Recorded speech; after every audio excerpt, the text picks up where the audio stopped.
menguji tuduhan Dipo Alam dan Dahlan Iskan.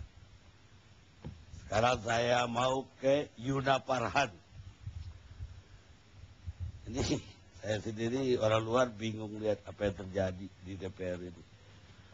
Yuna, Anda sebagai Fitra itu apa sih?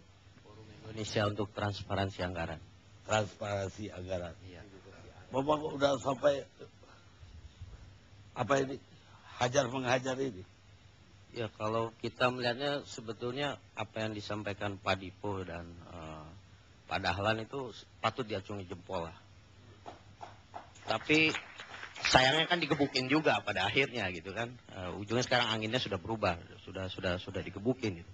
Tapi sebetulnya sebagai menteri itu kan nggak sebatas hanya mempublikasi dan melaporkan.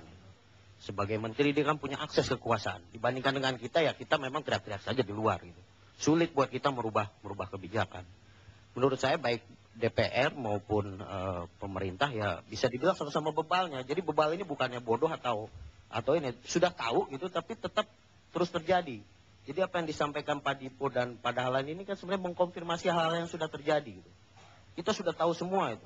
Tadi kasus korupsi sekarang Wisma Atlet, Tambalang. Tapi kata Ade Nasution ada pula kekuatan di balik ini yang menggerakkan. Ya yang namanya kong kali kong kan pasti melibatkan tiga ini. Gitu. Kalau tidak ya orientasinya uang ya kekuasaan. Bukan, Pak Dipo menuduh itu menurut Ade ini ada yang gerakan. Ya kalau kita lihat laporan dari Pak Dipo ini kan sebenarnya untuk kasus Kemenhan misalnya. Ini kan sebetulnya belum ada kerugian ya. Jadi ini diberikan tanda bintang. Nah jadi sebetulnya tadi kenapa saya sampaikan bebal bahwa ada persoalan-persoalan yang sebetulnya bisa diselesaikan supaya ini nggak terus berulang, tapi dibiarkan saja. Jadi semua tahu tadi di Kemenhan ada seperti ini atau di Istana ada seperti ini. Di DPR juga sudah sama tahu BUMN itu diintervensi oleh kekuasaan. Tapi ini didiamkan saja gitu. Dan terus terjadi karena semua dapat bagian gitu loh. Sehingga sulit mau memperbaikinya ini mulai dari mana? Saya protes kalau dikatakan semua dapat bagian. Saya tidak pernah mendapat bagian. Jangan disamakan semuanya. Saya protes kalau katakan semua dapat bagian. Enggak. Ini soal begini. Semua. Saya menolak. Enggak, ini dikatakan semua ini artinya dalam arti institusi ya. Baik DPR maupun nggak bisa, ini. Mas, nggak bisa. Ya, itu Mas Farhan, saya setuju. Ini apa yang sampaikan. Ini sebentar dulu. Jadi apa yang kalau kita mau lihat asal jeplak gitu ya. Ini kan yang bener dong ngomongnya yang ya, tadi Anda juga ngomongnya berdasarkan data, jangan ngomong ya, asal sembarangan. Tenang aja, Pak. Tadi juga Anda nggak berani klarifikasi kan soal tuduhan bahwa betul apa bukan ini fitnah atau penghinaan. Begini. Kita kalau menyampaikan ini sesuatu. Ini banyak DPR kita diserang sendiri. Bukan. Ini. Enggak. Karena Mas Yuna Mas Yuna, Anda menyebut semua. Ya, saya juga pernah di DPR, wajar kalau saya tersinggung juga kan. Gini aja. Anda mencabut bahwa semua DPR begitu. Bahwa ada DPR begitu. Ya, ada yang seperti itu. Dan dalam artian ini institusi ya. Kita bicara ini kan sistem ini. Jadi baik DPR, pemerintah, maupun penguasa ini kan semua bekerja di praktek ini. Mas, entar. Enggak, ini sebentar dulu. Saya paham. Saya setuju dengan langkah-langkah Fitra karena kita memang butuh orang lembaga seperti Fitra. Tetapi kalau kemudian dikatakan sama semuanya meskipun Anda berlindung di balik kata institusi, saya protes. Karena sampai hari ini saya masih bisa menjaga kredibilitas saya, Mas. Ya. Bahkan data-data yang Anda pakai itu berasal dari saya loh. Ya, tidak semua, Pak. Sebagian lah. Oke, sekarang gini, kalau kita mau melihat ini tadi Bu Lili juga bilang soal tanda bintang. Nah, dalam kasus Kemenhan ini kan juga sebetulnya apa yang dilaporkan Pak Dipo itu awalnya diberikan tanda bintang oleh DPR, kemudian disetujui dalam beberapa hari oleh DPR. Kemudian detailnya nggak jelas, makanya kita masih memberi tanda bintang karena kita masih belum tahu. Nah, ini tadi kalau dibilang Bu Lili juga bahwa DPR itu tidak jelas, pemerintah dilarang memberikan tanda bintang, sebetulnya DPR juga tidak boleh gitu memberikan tanda bintang. Itu sudah jelas di Undang-Undang 17 Keuangan Negara bahwa APBN yang ditetapkan terinci sampai program kegiatan dan jenis belanja. Tapi ada hal-hal yang kita meminta penjelasan. Nah, ketika itu tidak jelas, harusnya itu tidak jelas, ditolak. kemudian dijelaskan rinciannya, ya kita cabut bintangnya. Ya. Lalu ada hal apa, kemudian diblokir lagi. Itu yang kita pertanyakan. Nah, pada akhirnya Menkyu juga mempertanyakan itu. Ini belum lengkap TOR dan RAB-nya. Ini yang kita terima ya, surat dari Menkyu yang saya kira juga beredar di kalangan wartawan gitu.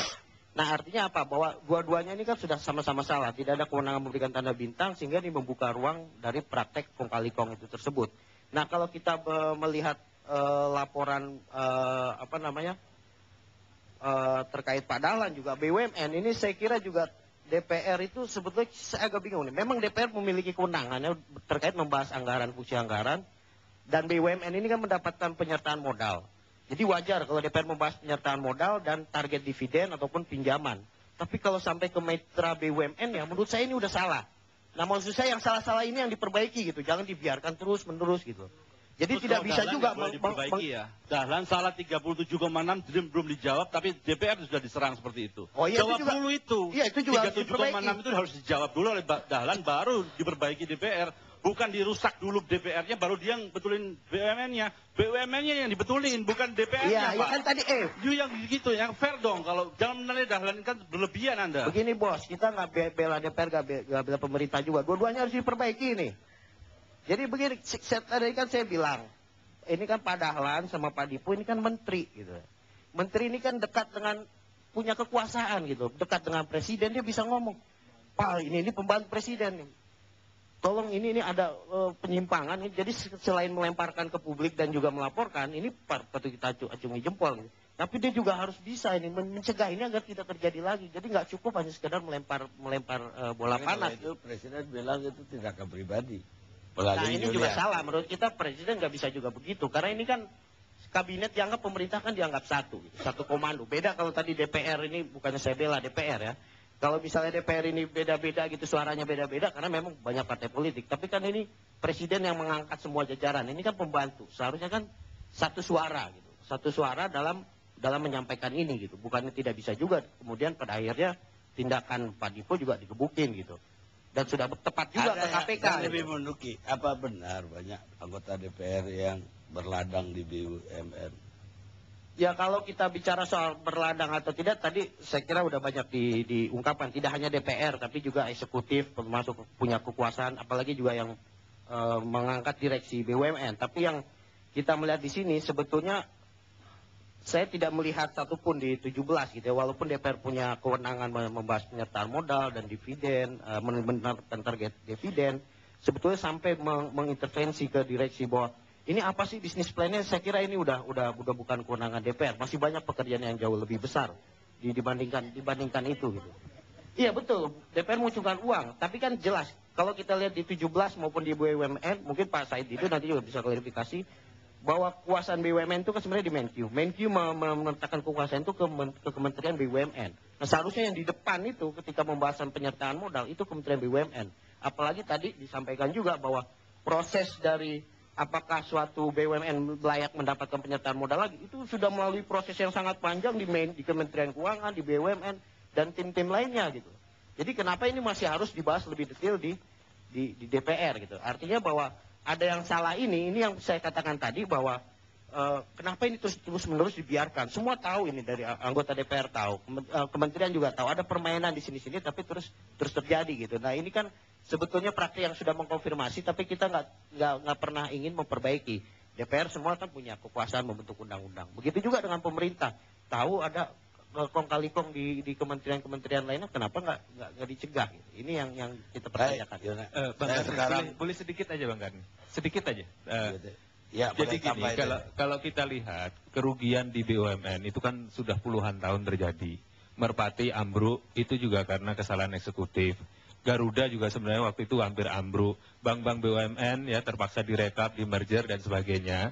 Nah, ketika kemudian harus disuntik tambahan modal, jelas lembaga pengawas, DPR sebagai pengawas, itu perlu tahu tambahan modal ini apakah digunakan untuk sesuatu bisnis yang akan menghidupkan kembali BUMN itu, karena itu perlu tahu bisnis plan, atau dipakai untuk menutupi kerugian-kerugian kesalahan masa lalu. Jadi, Bang Karni, kalau saya melihat apa yang dilontarkan oleh Mas Dahlan dan Pak Dipo ini, itu sudah sangat kontraproduktif kalau dari sisi kenegaraan.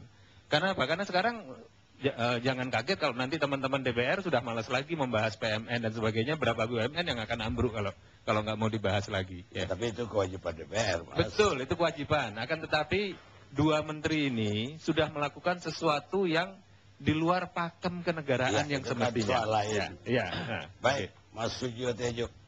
Saya mau pandangan di luar dunia politik. Ya, biasanya saya selalu respect sama Mas Derajat, sama Mas Akbar Faisal juga. Tetapi ketika ciri orang PD itu, kalau diserang, digebiahu ya, dia tidak membela diri. Ketika tadi disebut bahwa semua anggota DPR, meskipun dia bersih, terus dia agak muntap gitu, berarti nggak pede sebenarnya Mas Akbar. Gitu loh. Artis-artis saja dibilang ditidurin dengan 250 juta, artis nggak protes loh. Oh, malah tambah PD. Pede soalnya, pede. 250 juta. Ya masa belajarnya dari artis. Loh. Saya dalang disebut setiap ada siapa dalang kerusuhan, siapa dalang pengeboman, nggak protes dalang-dalang kok. Ya pede gitu loh jadi orang. Kalau memang bersih, udah semakin diem semakin jadi kokoh. Yang perlu pede ya. Pede mas, yang perlu pede. Terus kemarin Pak Karni saya cool tweet tentang Rahwana. Anda pernah dengar sampean pernah dengar Rahwana Sinta? Iya. Sebagai orang hukum kan biasanya orang hukum nggak begitu berbudaya.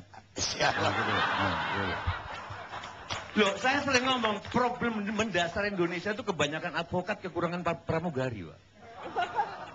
Nah, saya bilang. Kenapa pramugari? Setiap pesawat ada pramugari.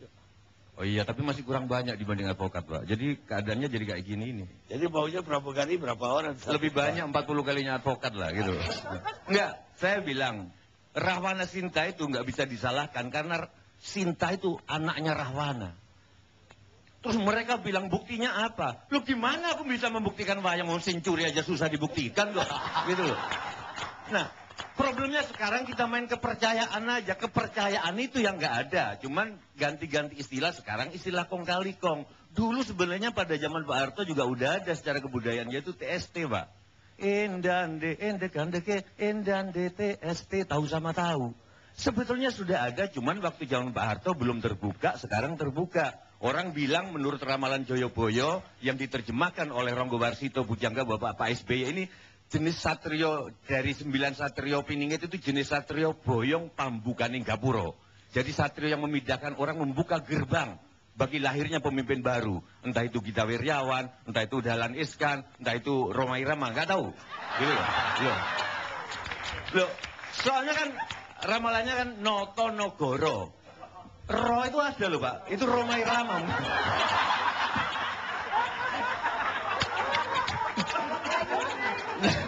Nah, kalau saya dengar tadi dari Pak Said, dari Pak teman-teman, problem ternyata tidak ada trust. BUMN antar kementerian tidak ada. Satrio Boyong Pambukaning Gapuro diumpamakan Pak SBY menyiapkan gerbang bagi lahirnya pemimpin baru. Kalau saya, tafsiran saya, Satrio Boyong Pambukaning membuka Gapura adalah pembuka aib. Di zaman kepemimpinan SBY seluruh aib keluar. Terbuka, hanya bukan karena apa, tapi karena zamannya terbuka. Nah, orang sudah saling tidak percaya. Saya yakin kalau di zaman outbound itu Pak, psikolog-psikolog itu salah satu ngetes kepercayaan kan kita suruh berdiri Pak, terus suruh rebah, suruh jatuh, kepercayaan pada yang di belakang, dia mau menerima atau enggak. Saya yakin kalau misalkan DPR disuruh outbound, pasti sama KPK nggak akan berani karena saling nggak percaya sudah gitu, nggak tahu mau nggak. Loh itu teknik psikologi kan gitu untuk udah saling nggak percaya. Nah, bisa nggak momentum ini saya dengan segala hormat pada Pak Derajat, dokter yang saya sangat hormati. Mungkin Pak Dahlan itu kacau, tapi kalau secara kebudayaan kita memerlukan orang-orang urakan kayak Dahlan Iskan, kayak Mahfud MD karena dengan itu semuanya akan terkuak karena menurut ramalan dalam fisika modern juga dalam keadaan keotik, dalam keadaan chaos itu ada energi internal untuk memperbaiki diri. Tanpa harus ada pihak-pihak dari luar. Itu kalau dalam istilah Jawa dari kolo bendu, chaos yang sudah sangat itu akan menjadi kolo subo. Nah, fungsinya Pak Dahlan orang-orang urakan kayak dia ini, saya sendiri juga kadang-kadang bingung sama orang ini gitu. Tapi ini penting. Di tengah orang-orang yang menjaga kesantunan dan kemunafikan, saya kira orang-orang kayak Pak Dahlan, Pak ngawur nggak apa-apa Pak, biar dia sendiri yang nanti menerima risikonya. Ya itu proses secara hukum. Oke. Tolong jangan dijawab. Itu problema sampean ke dia, proses hukum silakan. Intinya saya, orang-orang ini, orang-orang kayak gini ini kalau di wayang ada Wisanggeni, ada Ken Aro, kalau di penyair dulu ada Rendra. Memang kita memerlukan orang-orang urakan dalam sistem yang beku kayak gini. Ada Sujiwo Tejo juga. Nah, cuman saya belajar dari begini, Pak. Ini terakhir yang ingin saya katakan kepada semua. Saya agak ngeri, Mas Hatta. Saya pertama cuma menyangka bahwa demokrasi yang cuma diawali dengan ketidakpercayaan pada orang. Makanya ada sistem parlemen, ada yudikatif. Karena dasar demokrasi adalah ketidakpercayaan kepada pemimpin. Totalitarianisme didasarkan pada kepercayaan. Atau ketakutan. Nah, ternyata demokrasi bukan cuma masalah ketidakpercayaan lembaga, tapi ketidakpercayaan antar orang. Sekarang setiap orang males mau ngomong, takut direkam. Ini bangsa kayak apa sekarang? Sekarang pulpen aja bisa jadi, sekarang banyak dijual pulpen untuk rekaman, Pak. Bahkan Pak Karni sekarang kalau mau ngerayu pramugari, hati-hati bisa disimpan itu. Itu loh. Bangsa kayak, akibatnya orang larinya ke pelacuran.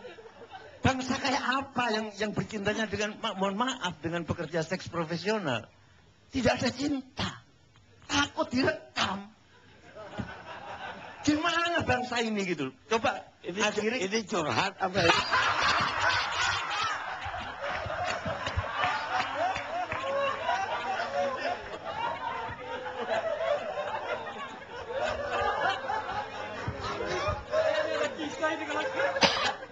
Jadi ini lagi mengatakan presidennya baru nanti roll.